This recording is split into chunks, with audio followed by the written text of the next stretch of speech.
Today I'm going to attempt to beat the Elder Scrolls 4 Oblivion remastered, using only illusion magic. Now I've probably done more Oblivion challenge runs on this channel than any other game so far, but I've never done it with illusion magic. And to be honest, I don't actually know if it's possible because this game is different to the original. See, they've slightly tweaked the game mechanics and leveling system, so things that used to work in the original Oblivion no longer work. Therefore, it might actually be impossible to do this. But let's go ahead and discuss the rules for this challenge. The first rule is that I can only use illusion magic for combat. This logically follows that rule 2 is that I am not allowed to use any weapons, armor, or any other form of magic whatsoever. Rule 3 is that I'm not allowed to use any glitches or console commands. However, I'm playing on Xbox, so I don't even think that's possible. So, is everyone clear and happy with the rules? No? Great. Let's just get through this. So, to start with, I created a Breton character for their natural affinity and resistance to magicka. That's right. You're going to die in here, Breton. You're going to die. Well, aren't you a f***ing delight? I met Captain Uriel Picard in my holding cell. You are the one from my dreams. Then the stars were right.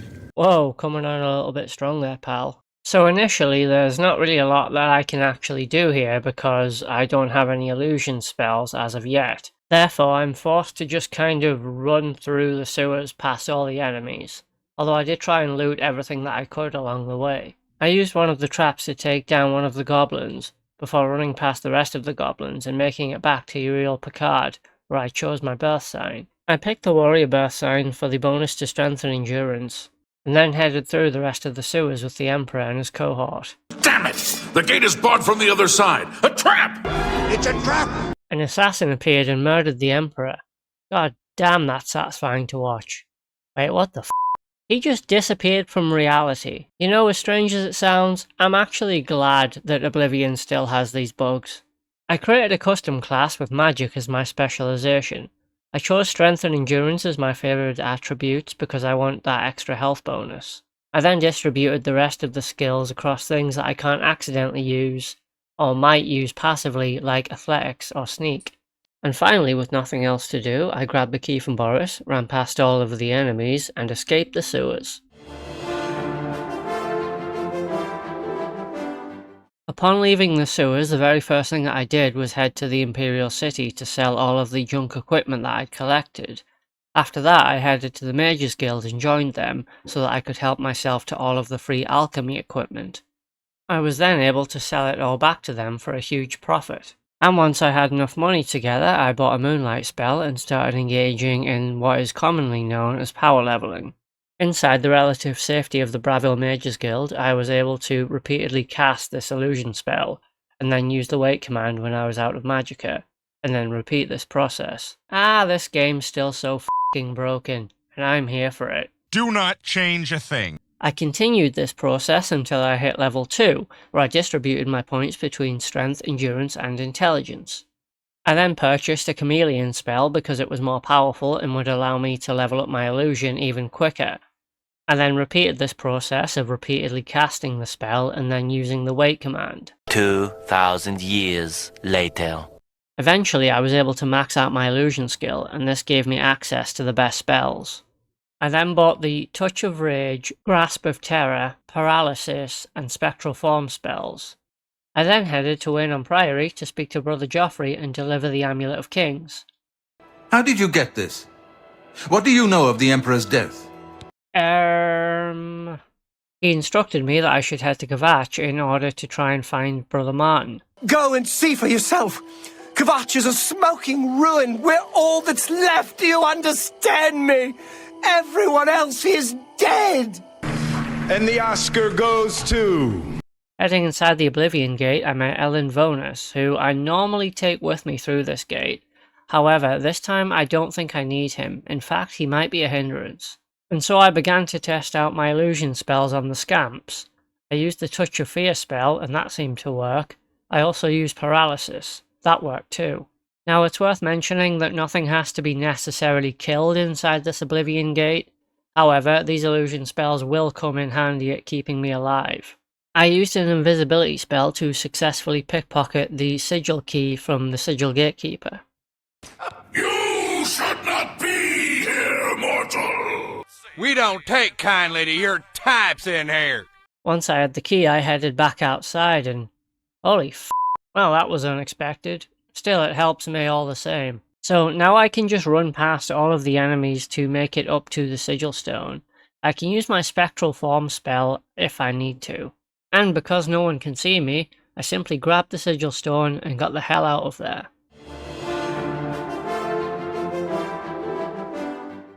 So with the Oblivion gate now neutralised, I headed through the town with the Kvatch guard, allowing them to deal with all of the scamps and remora before heading to see Martin.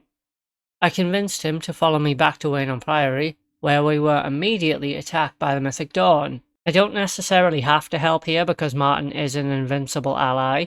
However, I thought a trusty paralysis spell here or there would certainly speed things along. They've taken it! The Amulet of Kings is gone! The enemy has defeated us at every turn! Oh, you've got to be f***ing kidding me. I entrusted you guys with the Amulet of Kings to keep it safe. What kind of operation are you running here anyway? First you let the Emperor die, then you allow his sole remaining heir to nearly be destroyed by the forces of Oblivion. And to top it all off, you let the Mythic Dawn get away with the Amulet of f***ing Kings. And I'm sorry, but your complete mishandling of this situation, your constant blunders and f***ups, could arguably be tantamount to treason at this point. You're right. We must try to recover the amulet before the enemy takes it out of our reach. Before they take it out of our reach. Honestly, Joffrey, I can't tell if you're completely insane or just delusional. Never mind, let's see if we can salvage this smouldering wreckage. My next task was to head to the Imperial City to find Boris, who was being targeted by an assassin. I used my paralysis spell on him and Boris took him out. We then received Mankar Camoran's commentaries, Volume 1. I would have to find the rest of these in order to find the super secret base of the Mythic Dawn. This involved threatening a wood elf into giving me one of the books, and there's a sheep in here. God, I f***ing love this game. After we received the second book, our next task was to head through the sewers to meet a sponsor of the Mythic Dawn that would give us the next copy of Mankar Camoran's commentaries. Now down here there's just a few rats and goblins, and Boris can't die just yet, so I just let him deal with everything. Once we reached Raven Camoran, I used my paralysis spell on him. Now, it didn't actually make him fall over or anything, however he did freeze in place, allowing Boris to cut him down. And after I had received the next book, the other two mythic guards still had to be dealt with, so I used a paralysis spell on them and let Boris finish them off. After heading back to Taormina with the final book, I stood staring at her for 2 straight days until she told me how to find the Mythic Dawn Shrine. But before heading off to the shrine, I made sure to pick up a Dominate Creature and Dominate Humanoid spell. Now at this point your path can come to a crossroad. You can meet Harrow and give him all of your possessions and you will get free access into the Dagon Shrine, or you can refuse and kill him. I used a Dominate Humanoid spell on the doorkeeper, however Harrow quickly cut him down and so I was forced to just run into the shrine. With more Mythic Dawn guards now around, I could use the Dominate Humanoid spell on them, and eventually they would all just kill each other. I did, however, come very close to death in here, but luckily I had plenty of potions. Also, there are so many Mythic Dawn agents in here, and it was exceptionally difficult not to get hit, so potions really were my best friend here. This took a really long time because I'd have to use a Dominate Humanoid spell on one of the Mythic Dawn agents, and then when he died I would have to just move on to the next one, all while trying to avoid getting killed. It was a very slow and tedious process, but eventually I managed to get the Mysterium Xerxes, and then used my Dominate Humanoid spell to get me out of this cavern. And finally returning to Martin, only to find that he has more tasks for me. Okay, so my next task is to kill some spies that have been lurking around Cloud Ruler Temple. Now I had nothing to attack them with and nothing else that I could use to dominate in order to kill them for me, so I had to use the Dominate Humanoid spell on one of the spies and then lead them into Bruma, at which point the Bruma guard would take care of them for me. I did this with both spies. I returned to Martin with plans from the Mythic Dawn that I'd found, and my next task was to recover a Daedric artifact. So normally I would always go with the Azura Star as it's pretty simple and straightforward to do. However, this time I decided to go with Sheogorath as it's pretty easy and doesn't involve any combat. I could make you eat your own fingers! Or fall in love with a cloud. To be fair, there are some pretty sexy clouds up there. So in order to fulfill the Kashara prophecy, I used my invisibility spell to pickpocket a key, then I opened up a case and stole some cheese, put it in a cooking pot, at which point rats appeared. This caused one of the citizens to drop rat poison, at which point I put it in their feeding trough and the sheep died. Now, if you're new to Oblivion or Oblivion Remastered, I won't spoil the ending of this quest for you as it's pretty cool. However, I returned to Sheogorath and got Wabbajack. And after returning the Daedric artifact to Martin, my next task was to close an Oblivion gate that opened up outside of Bruma, because apparently I am the most experienced at it.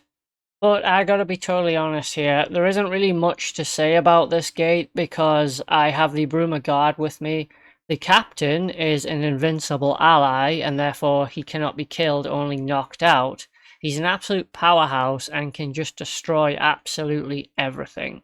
All you're really required to do in this gate is just lead him to the sigil stone and then take it, showing him how to close the gate.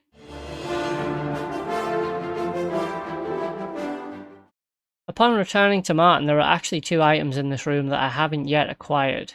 The game's been out a few months now, so I thought they would have patched this, but I guess not.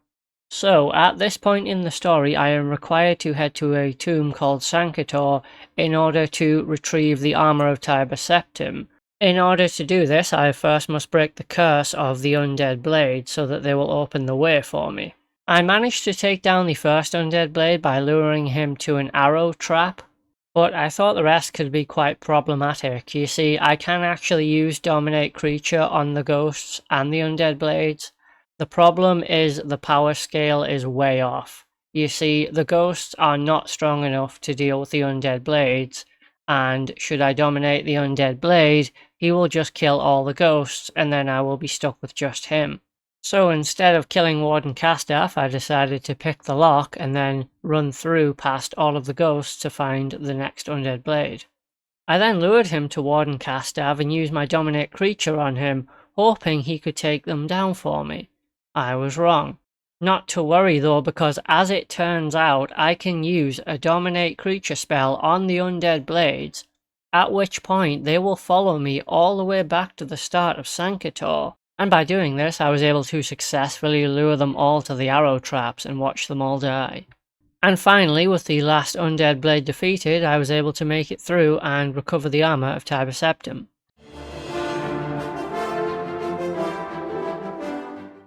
My next task was to recover a Great Welkid Stone from the ancient Ayleid ruin called Misgarkand.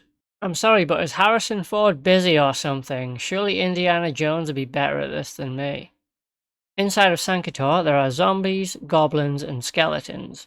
For the most part, they actually all fight each other for some reason, so I can pretty much just ignore them. However, I do have my Dominate Creature spell, which I did use on the King of Misgarkand, and he began to take out some of the zombies for me, at which point the zombies turned on him and killed him for me. That allowed me to get a key and get the hell out of here.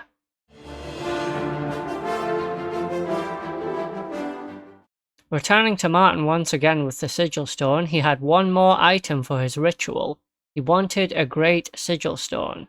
In order to do this, he first wants to allow the Daedra to open up a great gate outside of Bruma, and then I have to go inside it to claim the Great Sigil Stone for him. Are you f***ing crazy? This deal is getting worse all the time.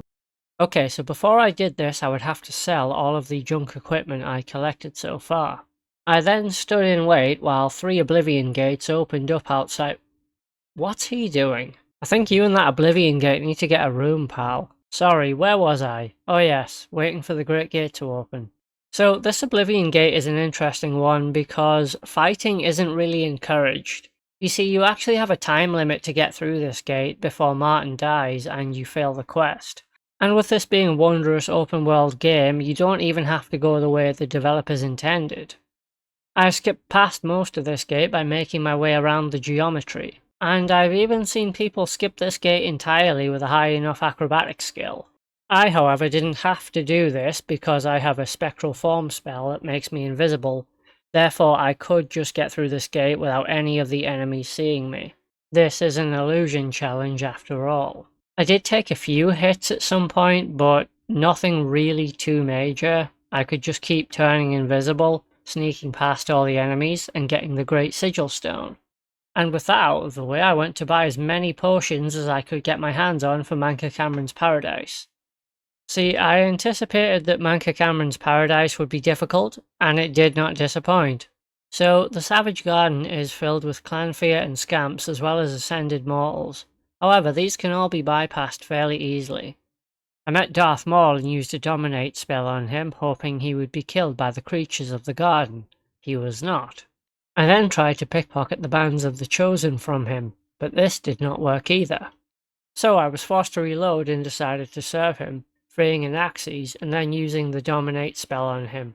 I'd hoped that I could bring Anaxes all the way to Mankar Camoran, however he was killed and this caused the quest to be failed. So I once again had to reload after I had saved Anaxes, get the bands of the Chosen and head through to the Forbidden Grotto. So I actually used a Dominate spell on Cathatet after I'd got the bands of the Chosen and was able to bring him with me.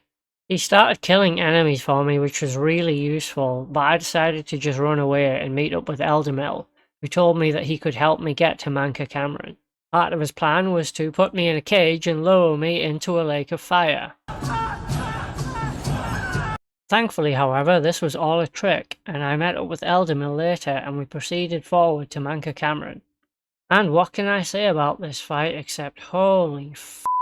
I find this is always the hardest part of these challenge runs, as it is of course the final battle, but this was insane. It's not that I was taking too much damage, because to be honest I was tanking things relatively well. It's that the Dominate spells weren't working on him or his children. See, going into this I had a plan, and this was part of the plan. Get his children to attack him using a Dominate spell. Now, I can't remember exactly, I'm not going to check because, well, I've done a few challenges now and I can't remember which one it was, but I am certain I remember in the original Oblivion that I did this on one of my challenges. I've never done an illusion challenge before, but I think it might have been a can you beat Oblivion without killing anything challenge. Either way, everything up to this point was predicated on this working, and it doesn't.